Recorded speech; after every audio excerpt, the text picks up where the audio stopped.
আজকে হবে টেন্সের উপর আমাদের ৩ নম্বর ক্লাস। তার মানে ইতিমধ্যে আমাদের দুটো ক্লাস হয়ে গেছে। আজকে ৩ নম্বর ক্লাস। সেই দুটো ক্লাস ইউটিউবে রয়েছে। তোমরা যারা সে দুটো ক্লাস দেখোনি, অবশ্যই সেই দুটো ক্লাস ১ নাম্বার তারপর ২ নাম্বার দেখে তারপর এই আজকের ৩ নম্বর ক্লাস তোমরা দেখবে। এর ফলে তোমরা একটা ধারাবাহিকতা পাবে। আর আমার ইংরেজি গ্রামারের উপর এই ক্লাসগুলো তোমাদের যাদের ইংরেজিতে বেসিক নলেজ 0 রয়েছে, তোমরা একেবারে ০ থেকে শিখতে পারবে। আর ইংরেজি গ্রামারের এই ক্লাসগুলো যে কোনো কম্পিটিটিভ পরীক্ষার জন্য হোক, সেটা টেট পরীক্ষা কিংবা জেআরবিটি কিংবা ফরেস্টার, ফরেস্ট গার্ড অথবা অন্যান্য কম্পিটিটিভ পরীক্ষা, যেখানেই তোমাদের ইংরেজি সিলেবাস রয়েছে সেখানেই তোমাদের এই গ্রামারগুলো কাজে লাগবে। আর টেন্স হচ্ছে গ্রামারের মেরুদণ্ড, কারণ টেন্স না পারলে গ্রামারের কোনো টপিকে তুমি ভালোভাবে বুঝতে পারবে না। যাই হোক, আর কথা না বাড়িয়ে আমরা মূল আলোচনায় চলে যাচ্ছি। আর তোমরা যারা যারা আমার চ্যানেলে নতুন, অবশ্যই চ্যানেলটিকে সাবস্ক্রাইব করে দেবে। এর ফলে যখনই আমি নতুন নতুন ক্লাস নিয়ে আসবো সবার আগে তোমার কাছে পৌঁছে যাবে। তো টেন্সের উপর আমাদের আজকের ৩ নম্বর ক্লাসে থাকছে পারফেক্ট টেন্স। অর্থাৎ ইতিমধ্যে আমরা কন্টিনিউয়াস টেন্স এবং ইনডিফিনিট টেন্স নিয়ে আলোচনা করেছি। কারণ টেন্সগুলোকে আমরা 4টা ভাগে ভাগ করতে পারি। তোমরা প্রত্যেকে জানো, প্রথম ভাগটা হচ্ছে ইনডিফিনিট, দ্বিতীয় ভাগটা হচ্ছে কন্টিনিউয়াস, তৃতীয় ভাগ হচ্ছে পারফেক্ট এবং 4 নম্বর ভাগ হচ্ছে পারফেক্ট কন্টিনিউয়াস। তো ইতিমধ্যে প্রথম এবং দ্বিতীয় ক্লাসে আমাদের present indefinite, past indefinite, future indefinite নিয়ে আলোচনা করেছি। তারপর আলোচনা করেছি present continuous, past continuous, future continuous নিয়ে। আর আজকের ক্লাসে আমি আলোচনা করব পারফেক্ট টেন্স নিয়ে। ইনডিফিনিট টেন্সগুলোকে যেমন আমরা 3টি ভাগে ভাগ করেছি, কন্টিনিউয়াস টেন্সকে যেমন আমরা 3টি ভাগে ভাগ করেছি, সিমিলারলি পারফেক্ট টেন্সকেও আমরা 3টা ভাগে ভাগ করব।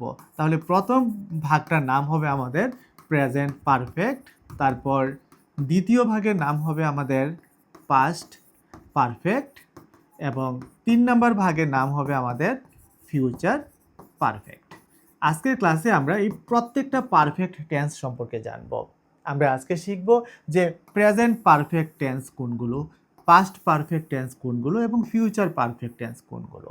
বা বাংলাতে একটা বাক্য দেখলে আমি কিভাবে বুঝবো এটা প্রেজেন্ট পারফেক্টে রয়েছে না পাস্ট পারফেক্টে রয়েছে না ফিউচার পারফেক্টে রয়েছে, অথবা বাংলাতে পারফেক্ট টেন্সের যে বাক্যগুলো থাকবে ওই বাক্যগুলোকে কিভাবে আমরা ইংরেজিতে ট্রান্সলেশন করব, সেগুলো আমরা আজকের ক্লাস থেকে শিখে নেব। আমরা প্রথমে আলোচনা করব প্রেজেন্ট পারফেক্ট টেন্স নিয়ে। এই আলোচনায় আমরা দেখব এবং শিখব যে কোন বাক্যগুলোকে আমরা প্রেজেন্ট পারফেক্ট টেন্স বলে থাকি। এই বাক্যগুলোকে যদি ইংরেজিতে ট্রান্সলেশন করতে হয় কিভাবে আমরা ইংরেজিতে ট্রান্সলেশন করব, অথবা একটা ইংরেজি বাক্য যদি প্রেজেন্ট পারফেক্ট টেন্সে থাকে আমরা দেখেই কিভাবে চিনে নেব যে এটা প্রেজেন্ট পারফেক্ট টেন্সে রয়েছে। আমি খুব সহজভাবে তোমাদেরকে বলার চেষ্টা করছি যে যখনই কোনো একটা কাজ এইমাত্র শেষ হয়েছে এরকম বোঝাবে, তখনই সেটা প্রেজেন্ট পারফেক্ট টেন্স হবে। প্রেজেন্ট মানে হচ্ছে বর্তমান, পারফেক্ট মানে হচ্ছে সম্পূর্ণ হওয়া। যেমন তোমাকে এটা কাজ করতে দেওয়া হলো এবং তুমি কাজটা করলে, করে বললে যে আমি কাজটা করেছি।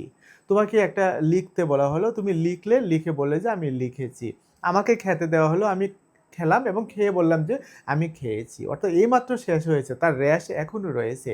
এই ধরনের বাক্যগুলি হবে প্রেজেন্ট পারফেক্ট। যেমন এক্সাম্পল হিসেবে আমি ভাত খেয়েছি, আমি ভাত খেয়েছি, এটা হচ্ছে প্রেজেন্ট পারফেক্ট।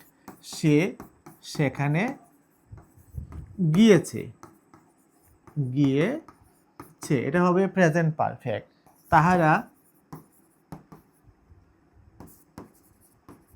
খেলা করেছে, এটা হবে প্রেজেন্ট পারফেক্ট। অর্থাৎ প্রত্যেকটা বাক্যের ভাবটা এরকম বোঝাবে যে এই মাত্রই কাজটা শেষ হয়েছে। এই বাক্যগুলোই হবে প্রেজেন্ট পারফেক্ট। এবার আমরা শিখব যে এই বাক্যগুলোকে কিভাবে আমরা ইংরেজিতে ট্রান্সলেশন করব, অর্থাৎ স্ট্রাকচারটা কি হবে, সেন্টেন্সের স্ট্রাকচারটা কীরকম হবে সেটা আমাদেরকে শিখে নিতে হবে। তো প্রথমত আমাদেরকে সাবজেক্ট লিখতে হবে। সাবজেক্টের পর হ্যাভ অথবা হ্যাজ আমাদেরকে ব্যবহার করতে হবে। তারপর V3 অফ ভার্ব, অর্থাৎ ভার্বের V3 ফর্মটা আমাদেরকে ব্যবহার করতে হবে এবং ফাইনালি সব শেষে আমাদেরকে অবজেক্ট ব্যবহার করতে হবে। তো এই স্ট্রাকচার অনুসারে আমরা যদি এখান থেকে প্রথম বাক্যটাকে ইংরেজিতে ট্রান্সলেশন করি, প্রথমত আমাকে বলেছে যে সাবজেক্ট বসাতে হবে। তো সাবজেক্টটা কি? সাবজেক্টটা হচ্ছে আমি, আমি মানে হচ্ছে আই। সাবজেক্টের পরে হ্যাভ অথবা হ্যাজ ব্যবহার করতে হবে। তো আই এর সাথে হ্যাভ হবে না হ্যাজ হবে, এটা তোমরা আগেই শিখে নিয়েছো। তাহলে আই হ্যাভ। তারপর বলেছে যে ভি3 অফ ভার্ব, ভার্বের ভি3 ফর্ম ব্যবহার করতে হবে। ভি3 ফর্ম মানে কি? Past participle. পাস্ট পার্টিসিপল বলতে আমরা কি বুঝি? যেমন গো ভার্বের পাস্ট পার্টিসিপল হচ্ছে গো ওয়েন্ট গন, রাইট ভার্বের পাস্ট পার্টিসিপল হচ্ছে রাইট রোট রিটেন। তো আমার এখানে ভার্ব হচ্ছে খেয়েছি মানে খাওয়া। তো খাওয়া ইংরেজি কি? খাওয়া ইংরেজি হচ্ছে ইট, আর এই ইট ভার্বের পাস্ট পার্টিসিপল হচ্ছে কি? ইটেন। তাহলে আই হ্যাভ ইটেন। তারপর বলেছে অবজেক্ট লিখতে হবে, তাহলে অবজেক্টটা কি এখানে? অবজেক্টটা হচ্ছে রাইস। তাহলে খুব সহজেই কিন্তু এই স্ট্রাকচার অনুসারে আমরা প্রেজেন্ট পারফেক্টে এই বাক্যটাকে ইংরেজিতে ট্রান্সলেশন করে নিতে পারলাম। সিমিলারলি তোমাদের যদি আরেকটা সেন্টেন্স বা আরেকটা বাক্য যদি দেওয়া হয় যে তাহারা খেলা করেছে, এটাকে কিভাবে তোমরা করবে? তাহারা মানে কি? তাহারা মানে হচ্ছে দে। এবার দে এর সাথে হ্যাভ হবে না হ্যাজ হবে? দেটা হচ্ছে প্লুরাল, প্লুরাল সাবজেক্ট। আমরা জানি প্লুরাল সাবজেক্টের সাথে প্লুরাল ভার্বে ব্যবহার করতে হয়। তাহলে হ্যাভ আর হ্যাজের মধ্যে প্লুরাল ভার্ব হচ্ছে হ্যাভ, তাহলে কি হবে? They have. এবার এখানে ভার্ব কোনটা? যেমন তাহারা খেলা করেছে, এখানে খেলা করা ইংরেজি কি? খেলা করা ইংরেজি হচ্ছে প্লে। তাহলে প্লে ভার্বের পাস্ট পার্টিসিপল ফর্ম কি? প্লে ভার্বের পাস্ট পার্টিসিপল ফর্ম হচ্ছে প্লেড, অর্থাৎ ভি3 ফর্ম, আর এটাতে আর কোনো অবজেক্ট নেই। তাহলে দে হ্যাভ প্লেড, তারা খেলা করেছে। সিমিলারলি যদি আরেকটা এক্সাম্পল দেওয়া হয় যে সে সেখানে গিয়েছে, এটা হচ্ছে প্রেজেন্ট পারফেক্ট। তাহলে এটাকে কিভাবে আমরা করব? যেমন সে মানে হচ্ছে সি, এবার সি এর সাথে হ্যাভ হবে নাকি হ্যাজ হবে? সি এর সাথে হবে হ্যাজ, কারণ সি হচ্ছে সিঙ্গুলার, আর সিঙ্গুলার সাথে আমাদের সিঙ্গুলার ভার্বে ব্যবহার করতে হয়, তাহলে সি হ্যাজ। এবার এখানে ভার্ব কোনটা? ভার্ব হচ্ছে গিয়েছে মানে যাওয়া, যাওয়া মানে হচ্ছে গো, আর গো ভার্বের পাস্ট পার্টিসিপল ফর্মটা হচ্ছে কি? গন। তাহলে সি হ্যাজ গন। অবজেক্টটা কি? অবজেক্টটা হচ্ছে সেখানে, সেখানে মানে কি? সেখানে মানে হচ্ছে দেয়ার। তাহলে এগুলো হচ্ছে আমাদের প্রেজেন্ট পারফেক্ট টেন্স, আর এই প্রেজেন্ট পারফেক্টগুলোকে এইভাবে আমরা ইংরেজিতে ট্রান্সলেশন করতে পারি। এবার ইংরেজিতে যদি সেন্টেন্সটা থাকে আমরা কি দেখে বুঝবো এটা প্রেজেন্ট পারফেক্ট? তোমরা সবসময় দেখবে যে সেন্টেন্সটার মধ্যে হ্যাভ অথবা হ্যাজ আছে কিনা এবং ভার্বের পাস্ট পার্টিসিপল ফর্ম আছে কিনা। যদি হ্যাভ অথবা হ্যাজ থাকে আর তার সাথেই ভার্বের পাস্ট পার্টিসিপল ফর্ম থাকে, তাহলে বুঝে নেবে যে এটা প্রেজেন্ট পারফেক্ট টেন্সে রয়েছে। তাহলে এইভাবে আমরা প্রেজেন্ট পারফেক্ট টেন্সগুলোকে আইডেন্টিফাই করব, বা বাংলাতে যদি বাক্যগুলো থাকে বাক্যগুলোকে আমরা ইংরেজিতে ট্রান্সলেশন করব। এবার আমরা শিখে নেব যে পাস্ট পারফেক্ট টেন্স কোনগুলো, অর্থাৎ বাংলায় দেখে আমি কিভাবে বুঝতে পারবো এটা পাস্ট পারফেক্ট টেন্স, আর এই টেন্সগুলোকে বা এই সেন্টেন্সগুলোকে কিভাবে আমি ইংরেজিতে ট্রান্সলেশন করব, বা একটা সেন্টেন্সের মধ্যে আমরা কিভাবে দেখে বুঝবো যে এটা পাস্ট পারফেক্টে আছে। যেমন আমি একটা এক্সাম্পল দিছি, এক্সাম্পলটা দিলেই তোমরা সহজে বুঝতে পারবে যে এটা পাস্ট পারফেক্ট। যেমন এক্সাম্পলটা হচ্ছে যে ডাক্তার আসার পূর্বে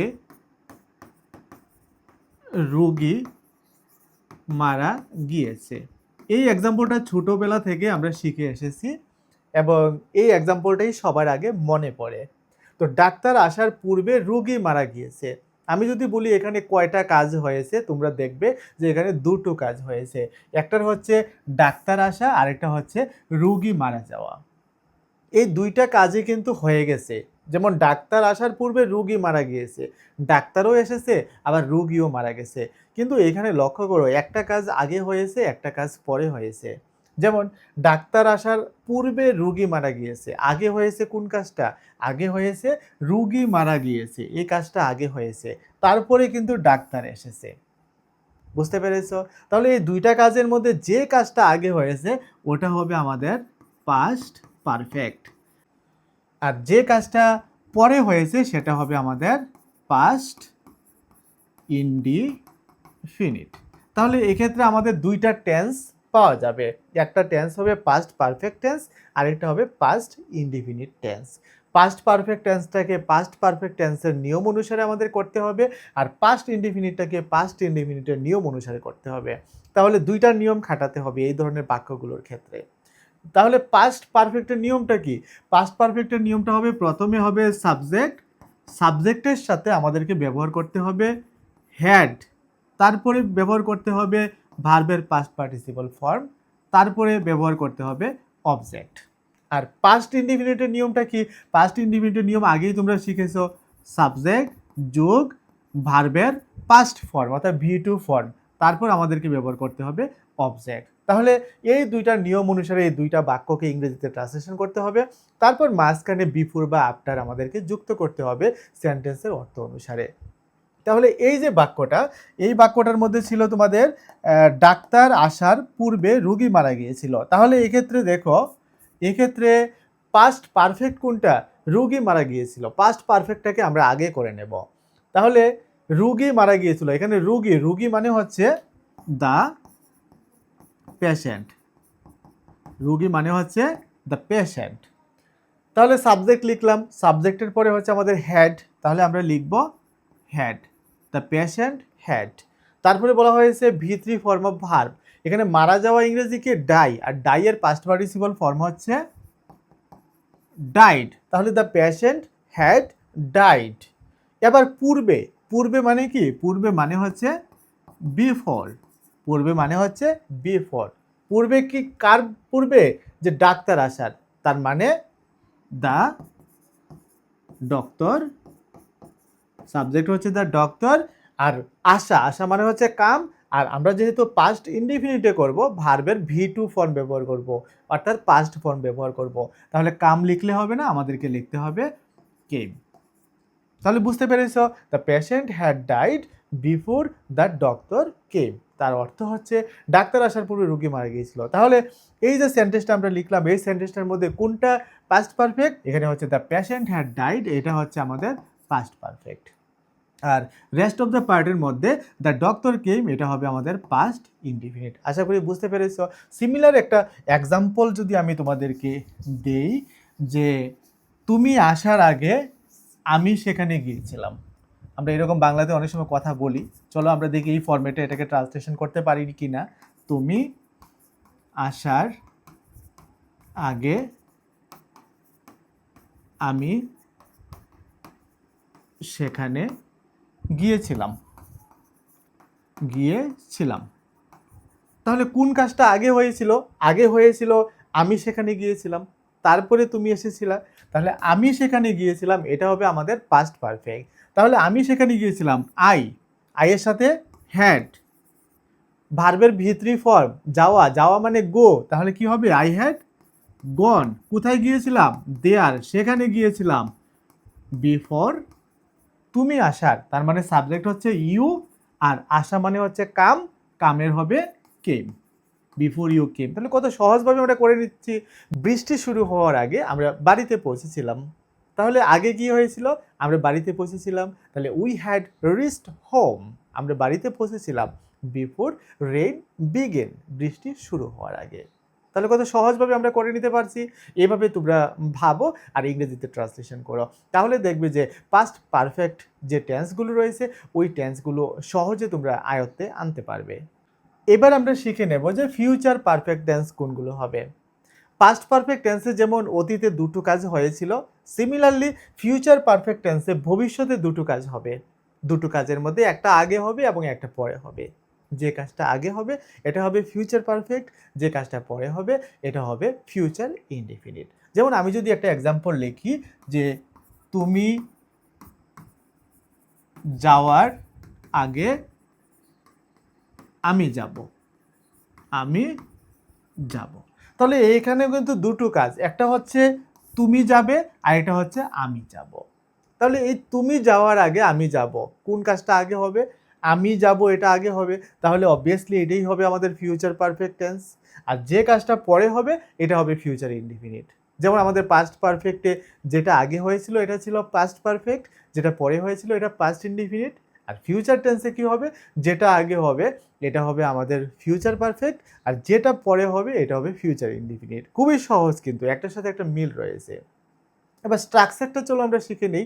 স্ট্রাকচারটা হচ্ছে যেটা হবে আমাদের ফিউচার পারফেক্ট, ওইটার স্ট্রাকচারটা হবে প্রথমে আমরা সাবজেক্ট লিখব, তারপর আমরা লিখব শ্যাল হ্যাভ অথবা উইল হ্যাভ।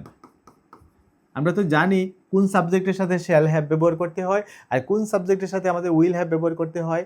তারপর আমাদের ব্যবহার করতে হবে V3 ফর্ম, ভার্বের V3 ফর্ম, কারণ পারফেক্ট মানে হচ্ছে ভার্বের V3 ফর্ম, এটা মনে রাখবে।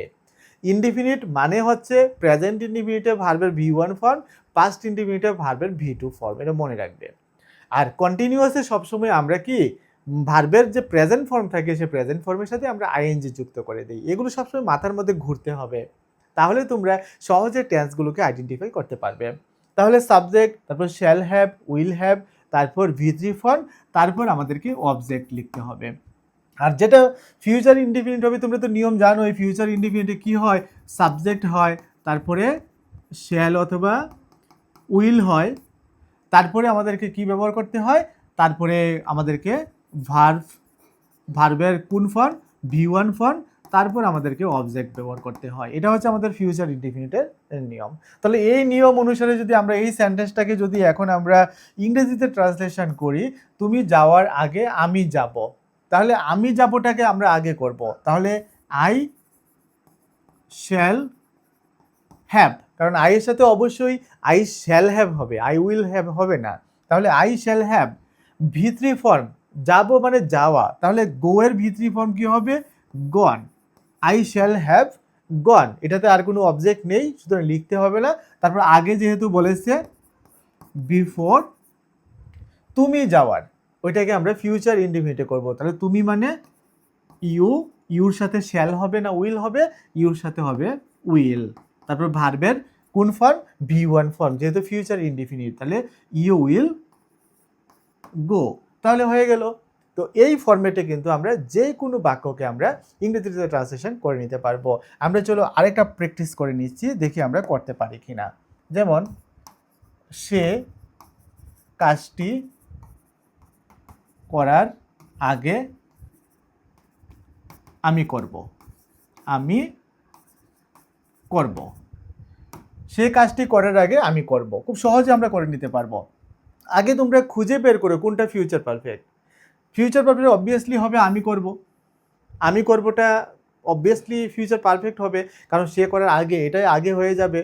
তাহলে এটাকে আমরা ফিউচার পারফেক্টে করব, আর এটাকে ফিউচার ইনডিফিনিটে করব। তাহলে আমি করব, তাহলে আই কি হবে, shall have, I shall have. করা ইংরেজি কি ডু, তো ডু এর পাস্ট পার্টিসিপল কি হবে, ডান। বিফোর, সে করার আগে, তাহলে সি অথবা হি, যেটাই আমরা লিখি সি, সি এর সাথে কি হবে, উইল ডো। কি এখানে তো রয়েছে কাজটি, তাহলে ডো দি ওয়ার্ক, অবজেক্টটা আমাকে অবশ্যই লিখতে হবে। তাহলে I shall have done before she will do the work, অর্থাৎ সে কাজটি করার আগে আমি কাজটি করতে পারবো।